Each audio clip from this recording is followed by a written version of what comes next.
the church missed the chance to make South Africa great. And the only way any country is great is not because of its resources. China has great resources. The oil-rich countries have great resources. European countries have great resources. Lots of countries have great resources, and they have great infrastructure, and they have great science and technology, but that does not make a country great. Only submission to God and His Word makes a country great, makes the church great, and makes us great. The African National Congress, ANC, has become the government of our land. And it has changed. Not for the better. They don't pursue Marxism and communism as they initially did. But beloved, there is such perversity in our land today, because even though there are people in the ANC who say they are Christian, they do not challenge what the ANC that is not Christian does. And so the ANC has changed,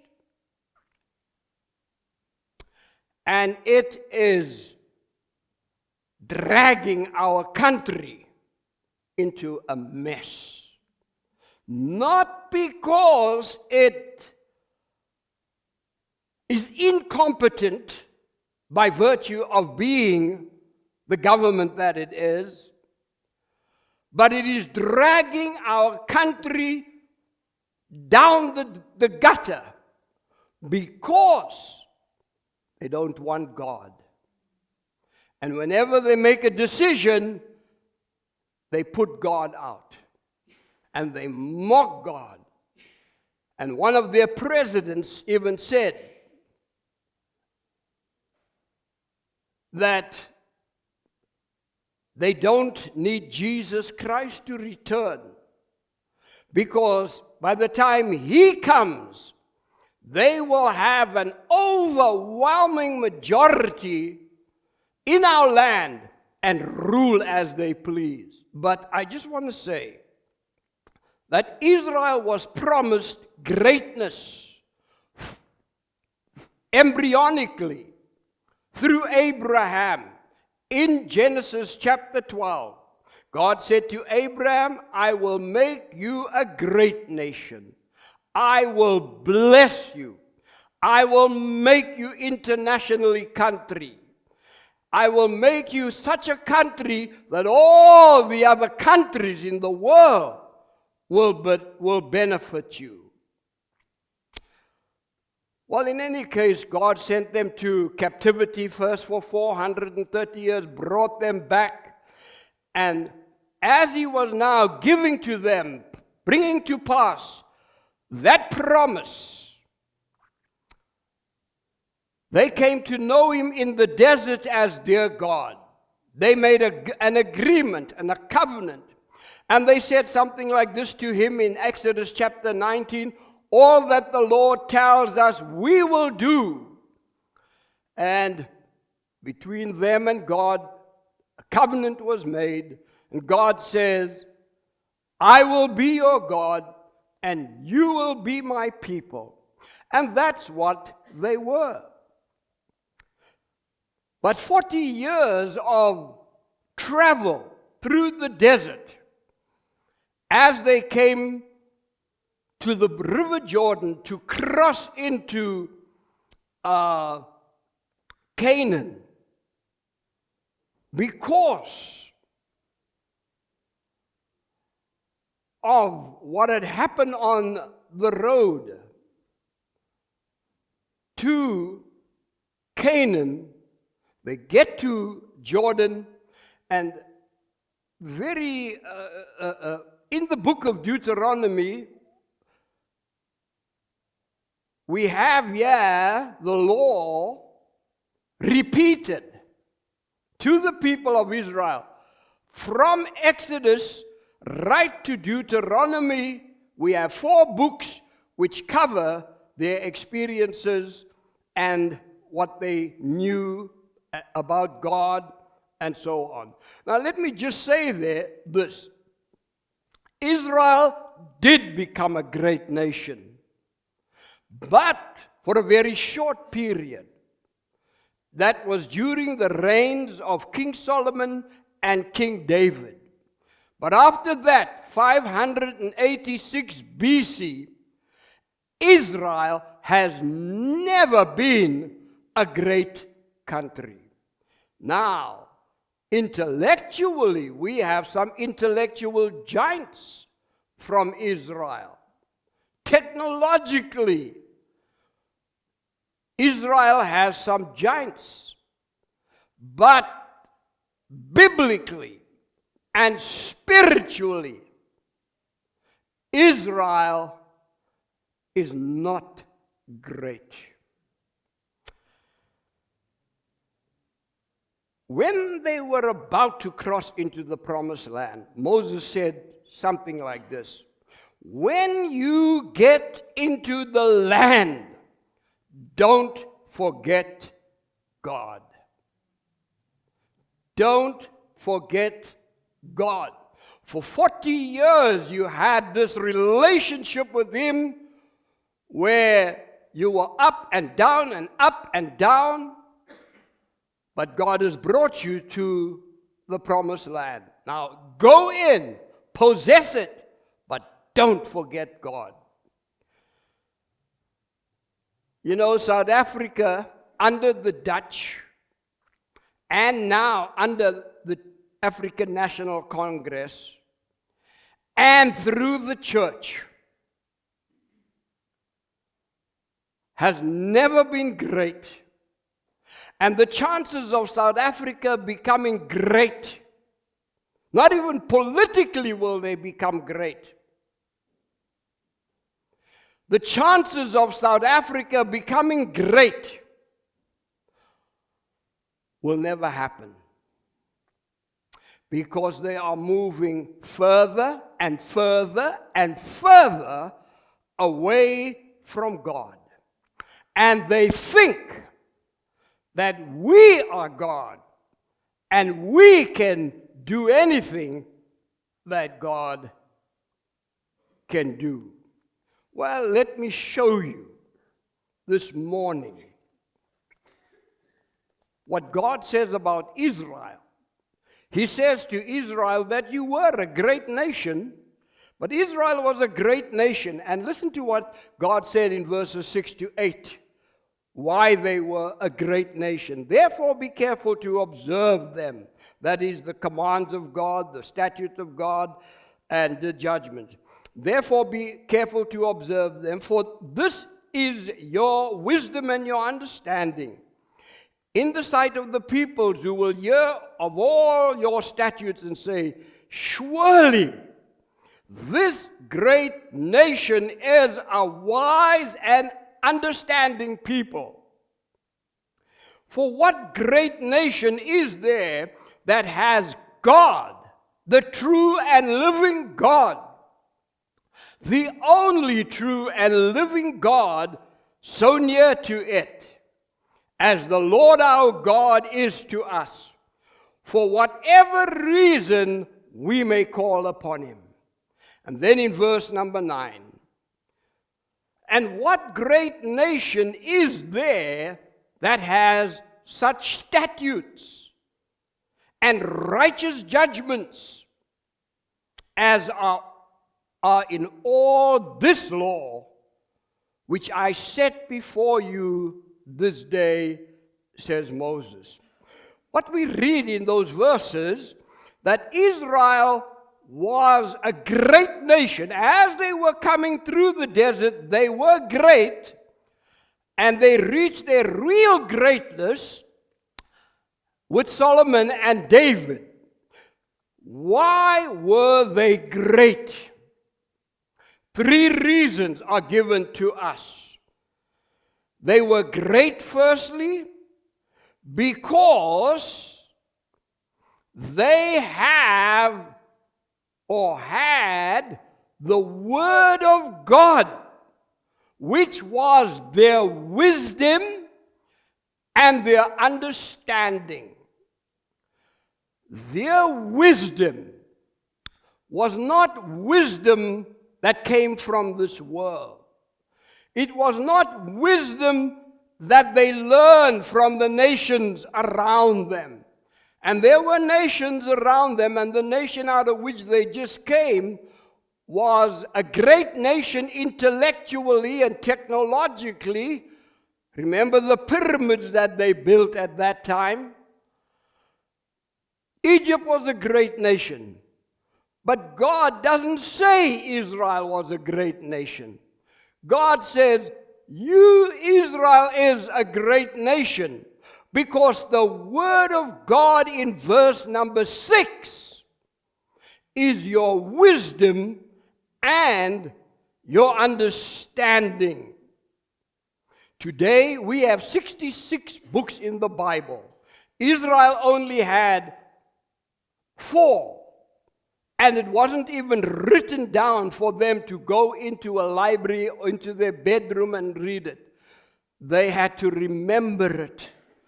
The tradition was passed on to them. Today we have 66 books in the Bible. And these 66 books in the Bible are our wisdom and our understanding. If you want to know what life is all about, study the Bible. Read the Bible. Love the Bible. Immerse yourself in the Bible, because it gives you understanding beyond any other kind of understanding that there is in this world. And it is your wisdom. It is your wisdom in the sense, and wisdom, we need wisdom more than we need understanding. Wisdom is the application of understanding. How to make the right decisions about what you know and understand. Sadly, beloved, our children have been blessed and cursed by understanding. And they even mock us. Oh, you never went to varsity. We are in varsity.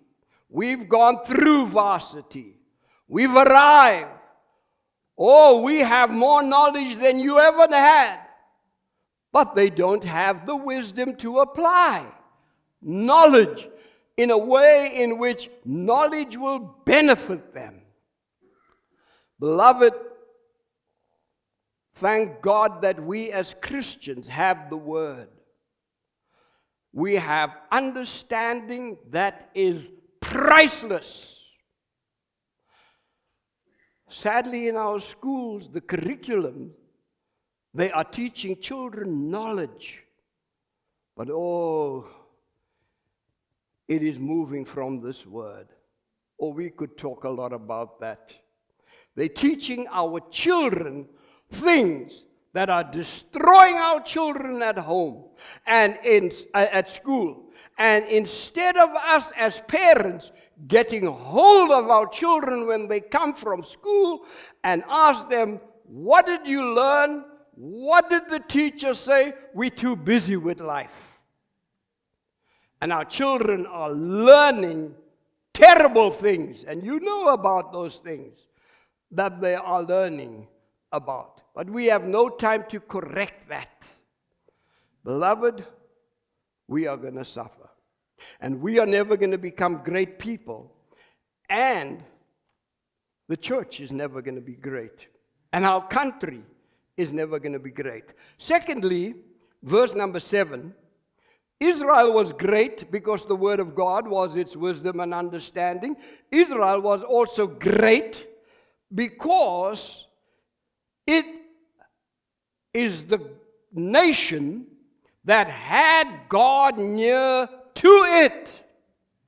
But when God, in the person of Jesus Christ, came to it, they said, away with him, away with him, away with him. We don't want him. Crucify him. South Africa is doing the same. Our children are doing the same. They're saying we have a greater knowledge than Jesus Christ. Our heroes are not Jesus. Our heroes are the sportsmen who blaspheme and who are perverse and who have no time for God. And yet we invest all of our money for them to get their salaries because they are our heroes. Oh, I could say so much about them, about this. But let me just say, we have God who is near us. And the potential for greatness is there. But how do we experience the nearness of God? Through faith, trust, and prayer. It's no use saying God is near. God sees me. God knows everything. God can do anything He wants to go. God is this, God is that. But you are not taking advantage of the fact that He is near you. We have God who is near us. Oh, if only we could believe that. And I tell you, it is so hard to believe that. When life is coming down upon us, and I was reading in Psalm 69 this morning where Israel speaks about the floods covering us. But you, God, will bring us through. God is near, but we need to take advantage of His nearness. Thirdly, how was Israel a great nation? Israel was a great nation because of its phenomenal statutes and judgments. Verse number 8. And what great nation is there that has such statutes and righteous judgments as are all in this law which I set before you? I'm going to tell you just now what the judgments and the statutes are. But let me just say, in Israel's day, as they were being developed and shaped and growing up into a full-fledged nation, the Mesopotamians and the Babylonians and other nations, the Egyptians, were all writing. I saw in the university where I was studying years ago, doing some university work, there was a book that we had to read. Thick book like that. Well, actually research it. That gave us lots of information of the writings of the Mesopotamians and the Babylonians and the Egyptians and so on. But listen what God said.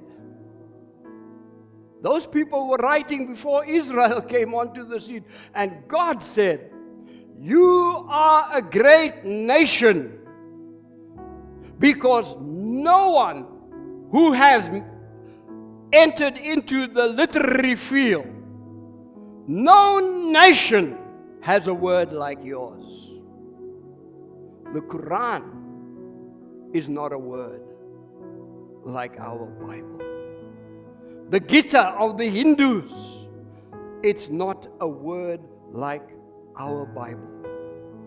The writings of Buddha are not like our. And you can take any religious leader who has written, or you can take any great mind in our world that has written. And I tell you, our world has some phenomenal minds, but none of them can compare to what God has written. None. Now you say, but Pastor, you're saying we become great through the Word. But why is China and this and that and all of these other countries? I started out saying that to you, but I forgot to carry on. They are not great before God. And you know what's going to happen? You read this in the book of Isaiah. With the return of Jesus Christ, all of those nations who are great by the resources that they have, by the wealth that they have, by all the things that they have, they are going to be brought down by Christ. They're great in what they have, but they are not great in because of who they don't have. And it's more important that you have God. What is the prerequisite for greatness? Verses 1 to 4. Well, firstly, listen to what I'm telling you today. Now, O Israel, listen to the statutes and the judgments. What are the statutes? The statutes are God's rules or conditions or requirements for living. And then His judgments are what He has already decided. He's made a judgment. It's final. And it's in the Bible. And what He has said in the Bible, you and I have to just accept it, because God knows better than us. He knows what He is doing. And so Moses says, the first requisite for greatness is to listen to what God is saying. Young people, older people, listen to what God is saying. Listen to what He is saying about His rules for living. Listen to what He has said. I have said, and I'm not going to say it again. Listen to God. Israel was to observe this carefully. Pay attention. Meditate upon it. Our Afrikaner friends, they configurated the Word of God. They made God another God. They made other men. All men were not equal. God did not make all men equal. Oh, they did not listen to what God had to say. And they messed up this land with apartheid. And our African National Congress that had the opportunity to improve this country are messing it further. What you see in Bree Street and that explosion and everything else that is going around, how every government, what do you call that? Anyway, you know what I'm talking about. SABC and the railways and whatever. It's all collapsing. But that's not the big problem. The big problem is that we are collapsing because we don't know God. Worse things are going to come. And I'm afraid that we and our children think, if I give my child a good education, he'll take care of himself. Or I know of a father who said, my children, if you have education in life, you off. You're going to be well off. Well, I know those children. They are far from God. Their lives are in a mess. They got education, but they weren't given God. God said, listen, listen, listen. And don't ever think, beloved, because you got pension money owing to you, that you're going to get it. Or it might be lost somewhere there in pick. Be careful. Don't trust. Trust God. Secondly, in verse number 2, you shall not add to the word. This is a prerequisite for greatness. You shall not add to the word I command you, nor take from it, that you may keep the commandments of the Lord your God, which I command you. Do not add, do not change the word of God. Did Israel add or change the word of God? They lost their greatness because they added and changed the word of God. And even in the New Testament, we hear people say, did God say this? Did God say this? And you know, in our country, they're not even asking, did God say? They say, we don't believe in God. And so they're not interested in what God has said. Has it made our country a better country? Is our country a safe country? It has God's handiwork that makes this country beautiful. You have to get out of Joburg, you have to get out of Cape Town, you have to get out of the city to see the handiwork of God. But when you go down Bree Street and down whatever street, you see the mess that this country is in. Because it doesn't want God. It's changing the Word of God. And the church is changing the Word of God. I always tell people, and this is coming here in our church too, ladies must be pastors. And I said years ago in a paper that I gave at a conference, I said, this thing of wanting to make ladies pastors, you don't find it in the Bible. The world brought it into the church. Oh, I could say more about that. But the church is helping the government to change the word and to add. Trouble for us. Lastly, verses 3 and 4, Moses says, your eyes have seen what the Lord did to you at Baal Peor. At Baal Peor, they changed the word of God. They changed the word of God. And they got involved in sexual promiscuity. And they got involved in idolatry. And in the book of Leviticus, God had warned against sexual promiscuity, where men were even sleeping with animals. Animals. You must be an animal to sleep with an animal. And they resorted to idolatry. Beloved, who started this? I'm afraid to say it was the whites. But our country is not in a mess just because of them. Our country is in a mess because of the church.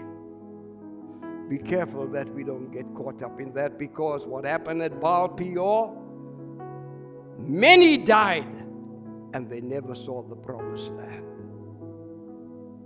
Are you going to see the promised land? Oh yes, I'm eternally secured. I'm going to see heaven. But beloved, are you going to see the promised land now? Are you going to be able to live through South Africa? The only way is through the Word of God. Listen to what Moses says. Only take heed in verse number 9 to yourself and diligently keep yourself, lest you forget the things which your eyes have seen, the miracles, the power of God, and lest they depart from your heart all the days of your life, and teach them to your children and grandchildren.